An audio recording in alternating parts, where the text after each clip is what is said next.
if you arrived in Holland, it wasn't an invasion. It was simply visiting Holland, wasn't it?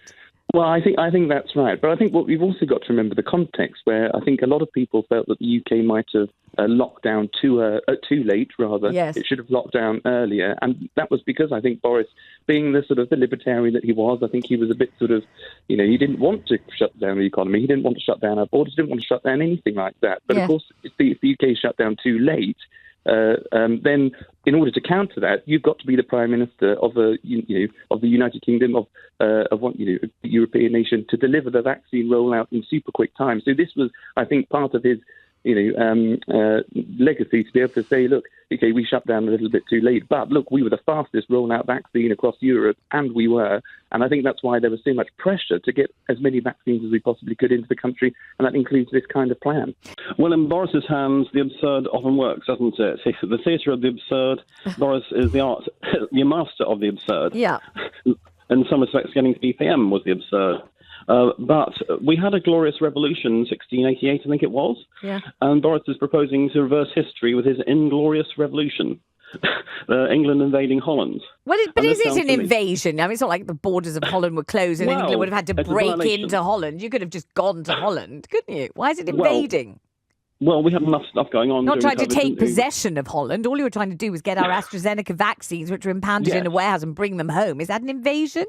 I think my father was an importer of pajamas. If they were impounded in a warehouse in Leiden, and he'd gone over on a ferry and then rented a car and got into the warehouse and brought the pajamas home, he's not invading Holland, is he? Just bringing home the pajamas. What's wrong with that? I'm just trying to make an interesting call, Vanessa. I mean, your calls are delightful, but I mean, do you think actually it not only could have happened, but maybe should have happened? Because after all, they're lifesavers, every vaccine, no? No, Vanessa, I'm a medical scientist, and every drug is subject to regulation. Excuse my voice, I've got a very bad cold. Yeah. There's various authorities that regulate drugs. And we know, on top of all this, talking about the AstraZeneca vaccine, that's been extremely disputitious. So I don't know why Boris has thrown this up. I think it's called a blurb for his book. It's certainly he's not short of content, is he? I mean, it's not like he really needs to fabricate stuff to fill up this book. I mean, there's absolutely everything in it. There's him nearly dying of COVID. There's Partygate. There's Dominic Cummings. There's all sorts of revelations about Sue Gray, about Michael Gove. I mean, it's a jam-packed thing, and I'm not trying to sell it for him. He doesn't need my help. But I'm just saying it's not as if he's a bit, he's running a bit low on va-va-voom and he needs to dream up a fake invasion of the Netherlands. But the reason I'm asking is because when I read it, of course I thought, am I being, is this a puff piece? Is this something that's just a kind of a hook, a bit like, whatever they do online when it's something to make you go and look at the thing and, that stuff. But I just wondered if actually, when you think about it, when you break it down, it wouldn't have been that difficult to do. And maybe it would have been worth it. Well, no, I just don't think so. It's entirely theoretical. And of course, with the best yarns, there is an element of truth in it. And that perhaps he had consulted with the military. Yeah. That if people were dying of flies of COVID, he was desperate to save lives, including, of course, his own. Don't forget, he'd been perhaps. I haven't forgotten. No, of course not. How can we? None of us have forgotten. Yeah. Of course not. All his phone-ins somewhere else, you remember. We were on every morning talking about it. Yes, of course. Of course. Of course. I'd love to speak to you, Vanessa. My voice is giving out now. Okay, I wish you well, Anthony. Thanks a lot. Let's talk to, excuse me, who are we talking to now? Bal. Bal's in Stourbridge. Hello there, Bal. What do you think? Is this just absurd or could it have worked, maybe? It sounds like something that he's so far-fetched. It's from cuckoo land. It's like he's watched The Rock before he actually thought of this idea. You think so? How would a country like us send special forces under the cover of darkness to a NATO ally? Well, it's not very far away. It's not very difficult, is it? I'll just read it to you. Lieutenant General Douglas Chalmers, the Deputy Chief of the Defence Staff, told him such action was, I quote, certainly feasible. He explained how we could do it. Listen to this. We would send one team on a commercial flight to Amsterdam. Now, that's not difficult. While another team would use cover of darkness to cross the channel in ribs, rigid inflatable boats, and navigate up the canals. They would then rendezvous at the target, enter, secure the hostage goods, which is the vaccine, exfiltrate using an articulated lorry, and make their way to the channel ports. Why isn't that actually quite easy and fairly practical to do? Okay, and then the meeting after that, when the general discusses to the other generals what Boris has just suggested, the other generals would then say to that general, is our Prime Minister gone stupid? Is he in cloud cuckoo land? Are we pandering to an idiot who's just so far But why is it removed? idiotic if it could work, though? It wouldn't work. Why? You wouldn't, for international relations, you would not attempt to do a covert operation against one of your allies. They are an ally. But what about the fact that we were in the middle of a pandemic and people were dying by the score daily, and they were meant to be our vaccines, and they had impounded them, and that was wrong, not right? They are our vaccines, and we were in the middle of a pandemic, and what's more concerning was that the buffoon was on holiday before the pandemic even arrived on our shores, and he missed 5 COBRA meetings. So he might have had a bit of guilt of how do I get myself out the crap in making our country safer with. But the idea of it's something that Donald Trump would actually. This sort of idea is something that Donald Trump would actually think of. Yeah. Not an intellectual prime minister that we have. Well, to be fair, you can't really call him intellectual. He lies for a living. You certainly can. You certainly can. I mean, his brain is highly developed. Whether what he's done with it has been the right thing is a different question. He's certainly, a very interesting and astute person in many, many different ways. The question is, though, the thinking outside the box thing, the thinking, well, my God, we need the vaccine desperately. Where is it? In a warehouse in Leiden. How do we get it out? Let's try and get it out. Let's not just sit there where people die on a daily basis and let it moulder away in a warehouse. Let's actually act. Let's think of a thing. Let's have a plan, a strategy. Let's go and get the damn thing. Let's bring it back. And that's the thing he's very good at, is off-the-cuff remarks and comments and ideas. But what he's not very good at is actually intellectual, well-thought ideas. And that's the issue we had with Boris Johnson. He was very blunder and very bullshit with his ideas and his get Brexit done and all these ideas. And it was very, very good. But what about when war broke out in Ukraine and everybody said, well, most people said, God, that's absolutely terrible. How awful. This is dreadful. What a shame. Oh, my God, it's horrible. And some people said, well, we definitely would open our home to a Ukrainian person or family, let them come. But most people just said, this is absolutely awful. How dreadful. Maybe I can send some money or a blanket. And some people just got in their cars and drove there to help out. Do you remember that? That is a fantastic idea. And I wholeheartedly welcome that idea.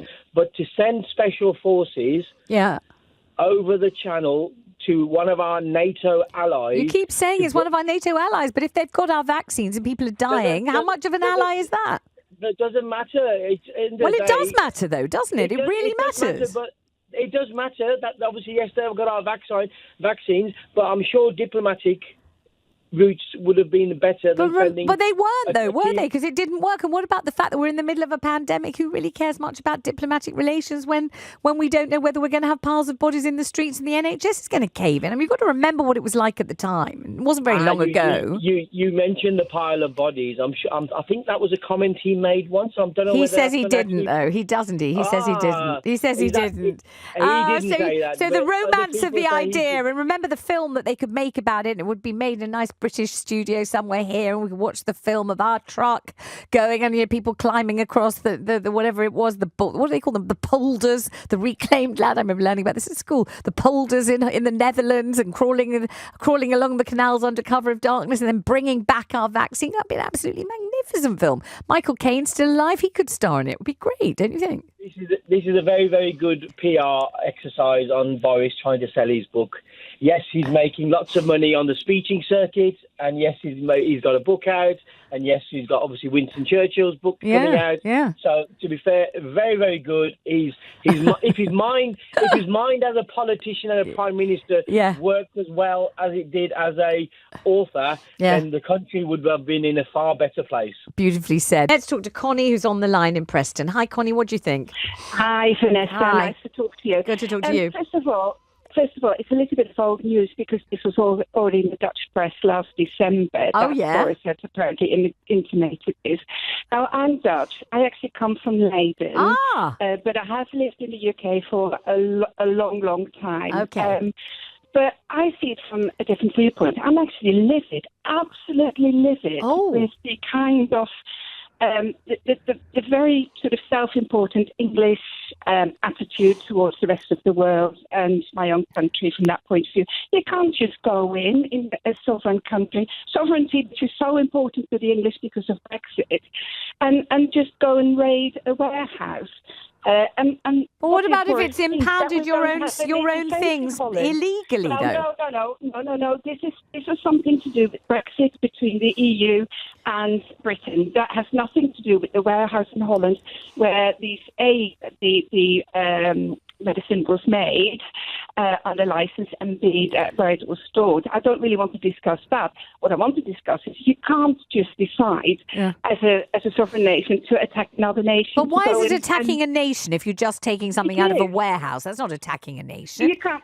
How would you have felt, Vanessa, if it was the other way around? If we had ordered something from Britain and it's sitting there, and because of the sort of the Brexit situation, which caused all sorts of problems, including me, because suddenly, having lived in this country 50 years, I suddenly had to apply for settled status. But that's a different story altogether. Yeah. But how would you have felt if the Dutch had flown in with our F-16s and got that? Because, don't think that Holland hasn't got a defence. We have.